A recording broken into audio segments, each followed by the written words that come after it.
ለይለቱል ቀድርን ምናልባት የተወፈቀ ሰው ምን ብሎ ዱዓ ያደርግ?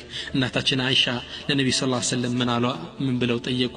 አራአይተ ያ ረሱላላህ ኢን ዋፈቅቱ ለይለቱል ቀድር፣ አንተ የአላህ መልእክተኛ ለይለቱል ቀድር አላህ ቢገጥመኝ ያ ሌሊት ድንገት ቢከሰት ምን ልበል? ምን ብዬ ዱዓ ላድርግ ስትል ነብዩ ሰለላሁ ዐለይሂ ወሰለም አላት ቁሊ ብለሽ በይ አላሁመ ኢነከ ዐፉወን ቱሒቡል ዐፍወ ፈዕፉ ዐኒ፣ አላህ ሆይ አንተ ይቅር ባይ መሐሪ ነህ፣ እባክህ ፈዕፉ ዐኒ ይቅር በለኝ ማረኝ ብለሽ ዱዓ አድርጊ አሏት። ስለዚህ ያ ለይለቱል ቀድር የሚገኝበት ነው ብለን ካመና ይሄን ዱዓ መደጋገም አለብን ኢንሻአላህ ተዓላ። ስለዚህ ኢንሻአላህ በዚች ሌሊት መታገል አለብን። እቺን አሽሩል አዋኺር ዒባዳ ማብዛት አለብን። ነብዩ ሰለላሁ ዐለይሂ ወሰለም እቺን ሌሊት ለማግኘት ነው አይሻ እናታችን እንደምትለው ሸደ ሚዕዘራ ልብሳቸውን ተበቅበቅ ወአህያ ለይለ ሌሊቱን ሙሉ በዒባዳ ያሳለፉት ነበር። መጠንከረኛም አለብን ኢንሻአላህ ተዓላ።